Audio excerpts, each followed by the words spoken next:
Isaías capítulo 1.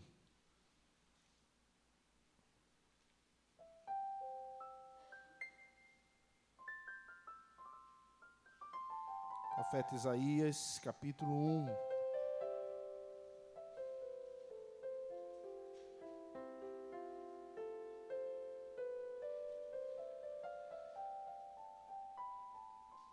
Isaías capítulo 1.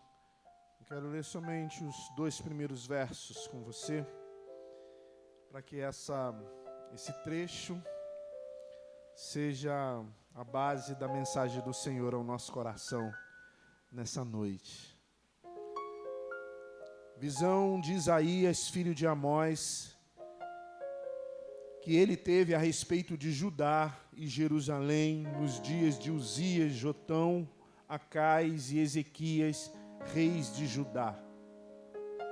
Ouve, ó céus, e dá ouvido, ó terra, porque o Senhor é quem fala. Criei filhos e os engrandeci, mas eles estão revoltados contra mim. Vamos orar. Santo és tu, Senhor, santa é a tua palavra. Santo é o teu querer, a tua vontade. Não há o que se compare ao teu mover, a tua direção para as nossas vidas. E certamente não é um acaso que esse grupo, que esses irmãos, que nós estejamos reunidos aqui neste lugar de adoração nesta noite. Aprove ao teu querer reunir os teus filhos, os teus servos e servas, aqueles a quem tu chamaste, para falar-nos ao coração, para direcionar os nossos passos, para nos mostrar o caminho. Por isso, Deus, eu te rogo com temor e tremor, que os nossos ouvidos possam estar aguçados, que o nosso coração possa ser constrangido, esmorecido, a ouvir, entender, compreender e viver o que tu tenhas nos dizer nesta noite, nesse tempo, e que no nome do Senhor Jesus nós sejamos transformados, renovados e abençoados pelo poder da tua palavra. É minha oração, Santo Pai, no nome do Senhor e Salvador Jesus o Cristo. Amém. Amém. Nós estamos conversando, fazendo uma caminhada junto com o povo de Deus da antiguidade. Começamos com a promessa que Deus fez a Abrão. Caminhamos pelo líder Josué, depois nos vimos de frente com a vida de 2 juízes, o Jefté e o Samuel. Hoje eu quero conversar com vocês sobre um profeta, um dos mais famosos que certamente quase todos vocês que estão aqui nessa noite já ouviram falar, que é Isaías, mais propriamente acerca do livro que ele escreveu, inspirado pelo Espírito Santo. Deus vem construindo uma identidade no povo. Primeiro com os pais da igreja, Abraão, Isaque, Jacó. Depois com os reis e os juízes. Tudo isso para levar a igreja a uma consciência, a uma ideia do que havia de vir. O nosso Senhor e Salvador Jesus de Nazaré. E finalmente Ele nos envia os profetas. Aqueles que taxativamente cumpririam aquilo que a gente tem ouvido de Deus nas últimas semanas. Aquele ciclo espiritual do povo de Deus, que é particularmente o ciclo espiritual, certamente de todos nós que estamos aqui. Deus nos prospera, nos faz viver em novidade de vida. Nós caímos em ruína, declinamos. Deus nos disciplina, nos restaura e nos leva de novo à prosperidade. O profeta, normalmente, ele fazia desse ciclo o mover do seu ministério. O profeta era levantado por Deus para cuidar do povo. Através da sua palavra, direcionar o caminho que o povo havia de seguir, para estar perto, para estar na presença, para estar próximo de Deus. Mas, via de regra, por vez em quando o povo caía. E aí o profeta vinha com a disciplina, com o juízo, para que o povo pudesse ser levantado e se voltar novamente para Deus. Isaías é um desses profetas. E o livro de Isaías, especificamente, é uma espécie de mini-bíblia. Certamente não é um acaso que tenha 66 capítulos no livro de Isaías. E se você já leu o livro de Isaías com um pouquinho de detalhe, você vai perceber que os 39 primeiros capítulos falam do juízo. E talvez não seja por acaso que o Antigo Testamento tenha 39 livros. E os 27 posteriores, a partir do capítulo 40, Isaías começa a revelar, mesmo no Antigo Testamento, a graça que havia de alcançar o povo. A primeira parte fala de justiça, a segunda parte fala de consolo. Isaías, nesse livro, começa expressando para nós esse texto que nós acabamos de ler. E o texto começa dizendo, visão de Isaías. Visão do filho de Amós. Visão do Senhor, para que Isaías possa ver e propagar e demonstrar a visão de Deus para o povo. É interessante que o texto não fala visões, Isaías teve muitas. Ele fala visão.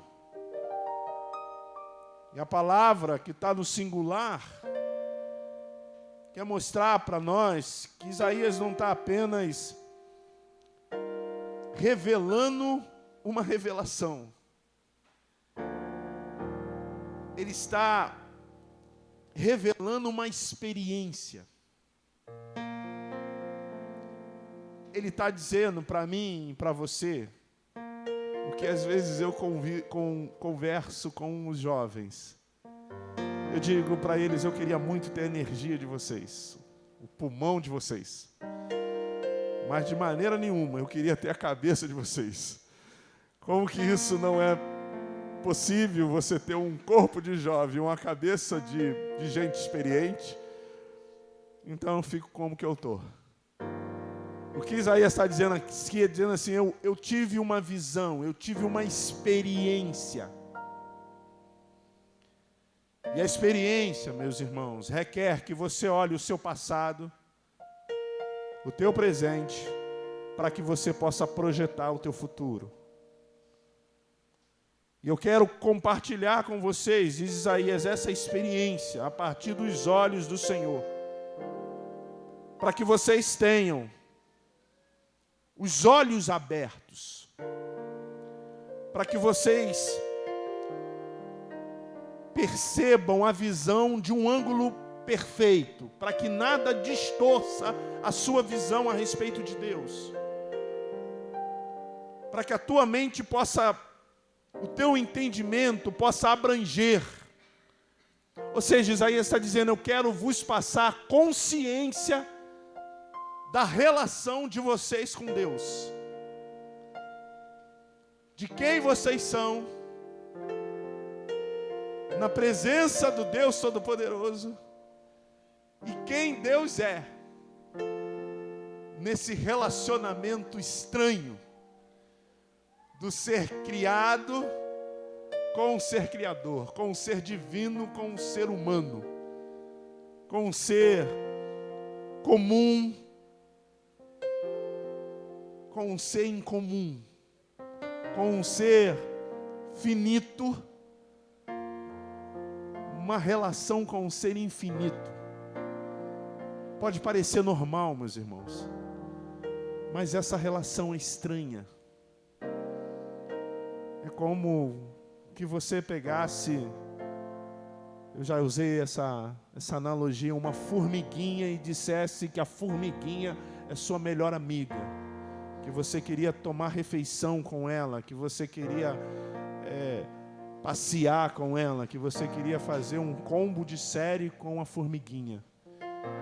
Não, a formiguinha não dá para ser nossa amiga, porque a formiguinha não fala o nosso idioma, porque a formiguinha não tem a nossa estatura, porque a formiguinha não compreende a gente, porque a formiguinha não gosta das coisas que a gente gosta. É a nossa relação com Deus, nós somos a formiguinha. Nós não gostamos das coisas que Deus gosta. A princípio, nós não estamos na estatura de Deus, nós não falamos o idioma de Deus, nós não temos, em princípio, prazer em estar com Deus, mas pela sua infinita graça, Ele nos atraiu para Ele, Ele quis se relacionar com a gente, Ele quis conversar com a gente, Ele quis fazer parte da nossa vida todos os dias, Ele quis ceiar com a gente, Ele nos chamou, como a Daniele disse aqui na ministração, de filhinhos, e nós o temos como Abba Pai, como paizinho. Ele falou: vocês são meus filhinhos, eu os amo. Ele quis se relacionar com a gente, é o ser, é o Criador se relacionando com a criatura. É o inimaginável se relacionando com o imaginável. É aquele que não precisa de nada se relacionando com aquele que precisa de muita coisa. Isaías diz: olha, a visão que eu vou passar para vocês é para que vocês tenham consciência desse relacionamento. A visão que eu vou passar para vocês é que a cabeça de vocês se expanda, para que vocês possam entender esse convívio santo, de que é inimaginável, é incompreensível. E ele começa mostrando para o povo quem eles são. Ele diz: olha, ouve Israel, ouve aos céus, dá ouvido à terra, porque o Senhor é quem vai falar. E aí o Senhor fala, Ele diz: criei filhos e os abençoei. Deus está falando comigo, com você. Eu criei você, eu formei você, eu tirei você do pó da terra. Você não era nada e eu fiz você ser quem você é. E eu abençoei. Deus faz todas as coisas. E no último dia da criação, Ele faz eu e você. Ele constrói uma casa. Ele ornamenta a casa. Ele coloca todos os utensílios necessários para você viver nessa casa. E tudo de primeira linha. E depois Ele abastece as tuas prateleiras, para que todas as suas necessidades sejam supridas. Aí no final Ele pega você e fala: pode entrar na casa. Deus, Ele nos abençoa.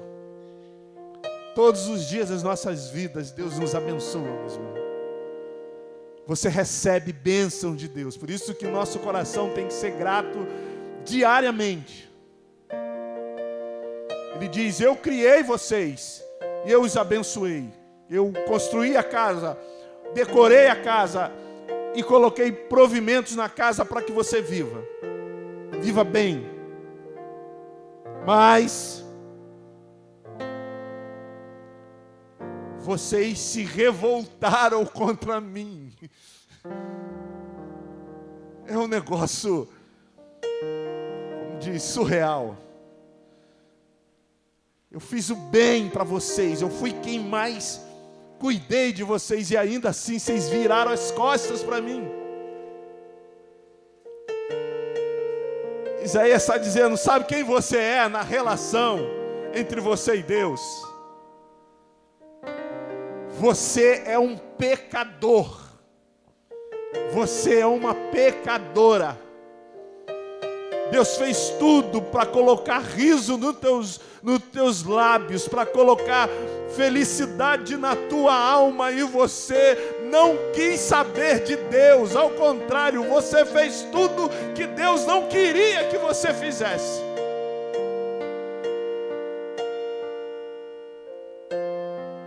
É uma notícia triste, mas é quem nós somos.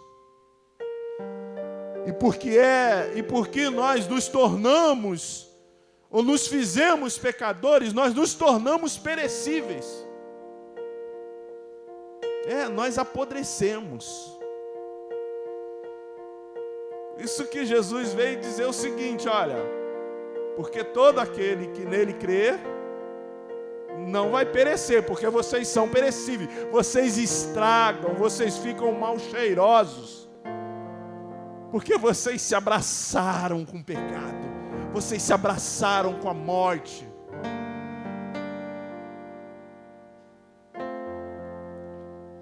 Vocês se tornaram o Egito. Vocês, às vezes e muitas vezes, se comportam como os egípcios. Vocês sabem que o Egito, ele tinha um problema. O problema mais grave do Egito é que ele achava que era o umbigo do mundo. Tudo tinha que sair dele. E nada servia longe do Egito. O Egito era tudo que de melhor podia acontecer na terra. Era a nação mais próspera, era a nação mais tecnológica. Às vezes nós vivemos como se fôssemos egípcios. Às vezes passa na nossa cabeça, se o mundo fosse do jeito que nós somos, o mundo seria muito melhor. Se o mundo pensasse como nós pensamos, o mundo seria muito melhor. Se o mundo fizesse o que nós fazemos, se o mundo agisse como nós agíssemos, esse mundo seria um mundo melhor para se viver. A gente se imagina como um umbigo do mundo. Eu louvo a Deus, graças a Deus. E apesar de eu perseguir todos os dias a fé para ser um ser humano melhor, pela graça de nosso Senhor Jesus Cristo, graças a Deus o mundo não é igual a mim. Porque eu sou pecador, porque eu falo, penso bobagens,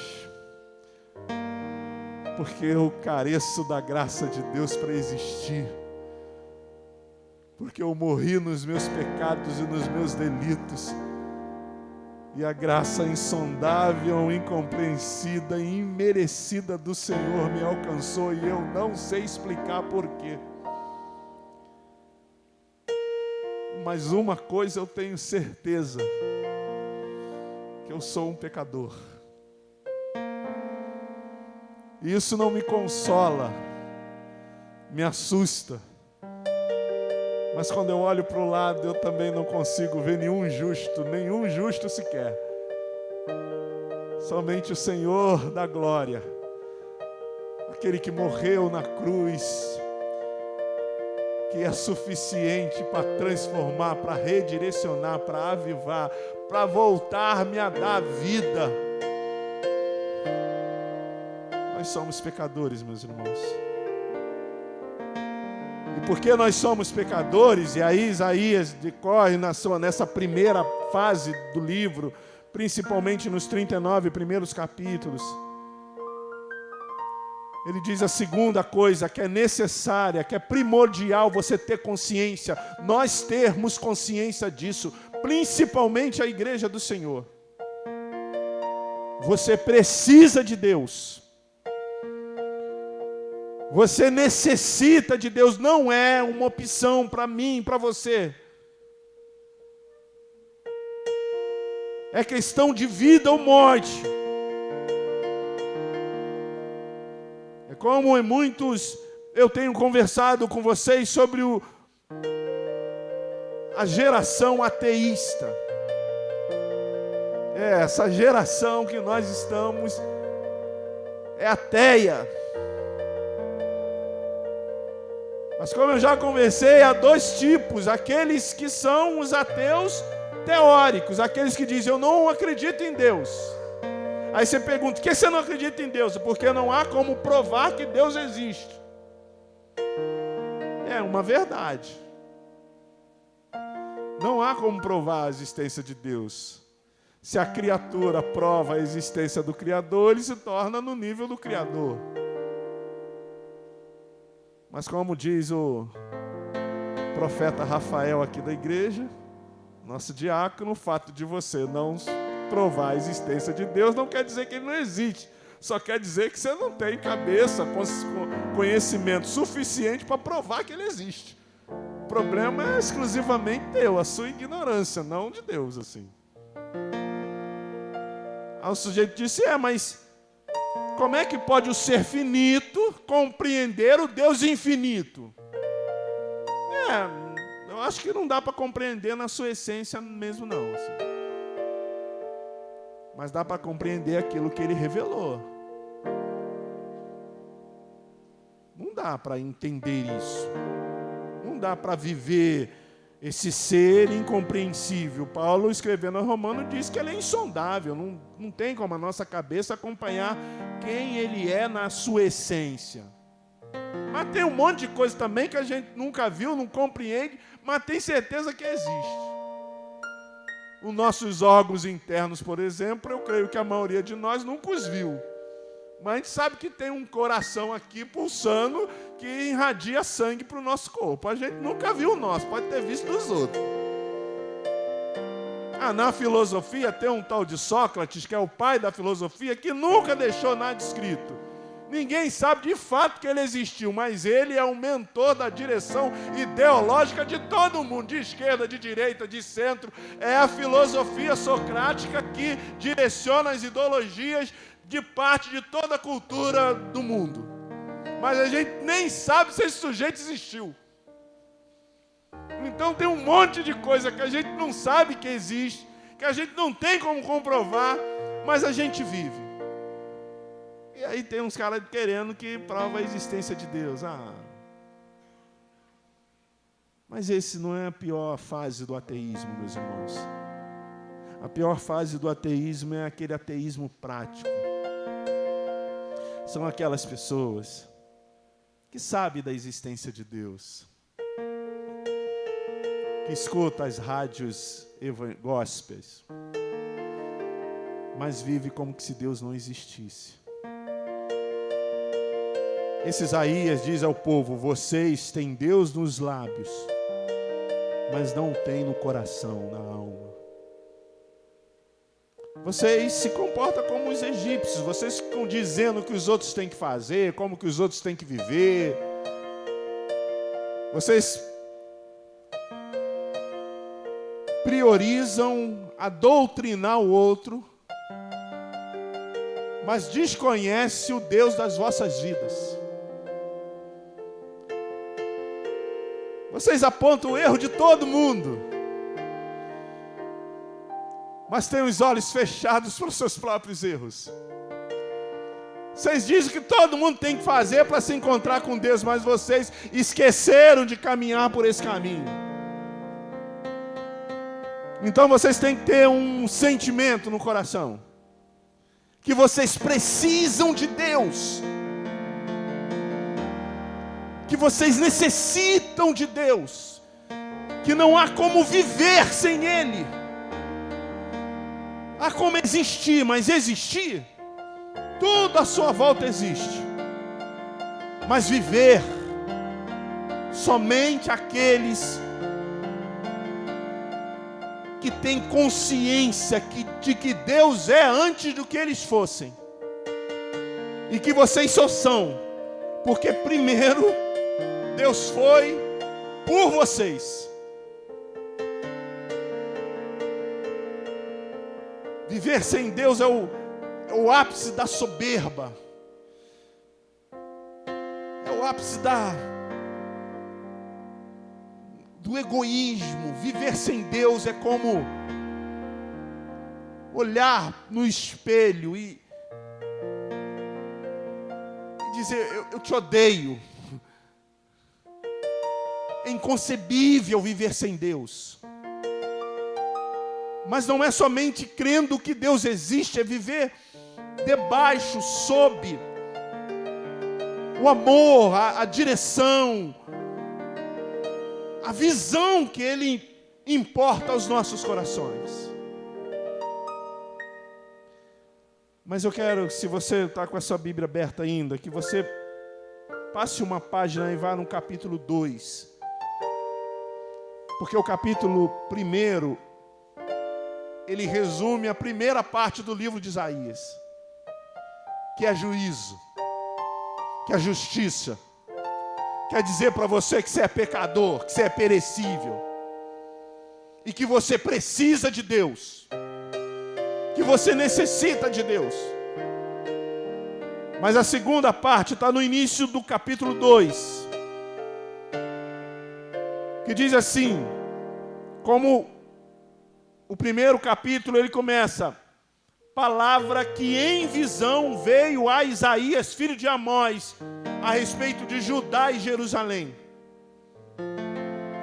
É a mesma forma que começa o capítulo 1. A visão de Deus para a vida de todo o povo. Agora há uma diferença. A visão é para Judá e para Jerusalém. Vocês lembram? Que chegou o momento que o reino de Deus foi dividido, que o povo de Deus foi dividido, Israel na parte norte e Judá na parte sul. Israel é de onde vem Acabe, Jezabel. A parte sul vem esses reis que é citado lá no início, o Acais, o Ezequias, o Uzias, o Jotão. Os reis da parte sul não foram tão belos diante de Deus, mas foram melhores do que os reis da parte norte. Mas da parte sul, que é a menor parte, tem um significado especial. Que da parte sul vem o leão da tribo de Judá. A parte sul está Judá. Está o tronco da nossa salvação. Agora a palavra não é para todo mundo, não é para o mundo inteiro. Não é para aqueles que insistem em viver sem Deus. Essa palavra não é para aqueles que insistem em viver no pecado. Essa palavra é para Judá, para Jerusalém, a capital, para o lugar santo. E ele diz, nos últimos dias, versículo 2, acontecerá que o monte da casa do Senhor será estabelecido no cimo dos montes, e se elevará sobre os outeiros, e para lá afluirão todos os povos. Irão muitas nações e dirão, vinde e subamos ao monte do Senhor, para a casa do Deus de Jacó, para que nos ensine os seus caminhos e andemos pelas suas veredas, porque de Sião sairá a lei e a palavra do Senhor de Jerusalém. Agora nós saímos do Egito, agora nós estamos na direção do monte, o monte de Deus, a presença do Senhor. Agora nós vamos aprender de Deus, nós vamos estar com Deus. E o versículo 4 disse, ele julgará entre os povos e corrigirá muitas nações. Estas se converterão, as suas espadas em relhas de arado e as suas lanças em podadeiras. Uma nação não levantará espada contra outra nação, nem aprenderão mais a guerra. Vinde, ó casa de Jacó, e andemos na luz do Senhor. A segunda parte do texto de Isaías já não fala mais de justiça. Isaías, o nome quer dizer: o Senhor é a salvação. A segunda parte nos remete, nos leva à salvação de Deus. Aqueles que entenderam que são pecadores e que necessitam de Deus para viver, são levados a alteiros, a um monte do Senhor, a graça de nosso Senhor Jesus Cristo. Agora, meus irmãos, eles são levados à salvação. E quando eles chegam ao lugar da salvação, ao monte de Deus, à presença de Deus, 3 coisas acontecem. E essas 3 coisas acontecerão na sua vida, se você entender que é um pecador e que necessita de Deus, mas que o Senhor salva. Transformação, renovação e bênção. Quando nós chegamos à presença de Deus, nós somos transformados, nós somos renovados. Sabe aquele desânimo, aquela tristeza, aquela incompensação de poder ir? Você vai levantar, você vai reanimar, você vai ter os teus olhos abertos, o teu coração vai começar a pulsar de alegria, porque você vai começar a observar a transformação nos outeiros da tua vida. Você será renovado. E você será abençoado. Você será abençoada.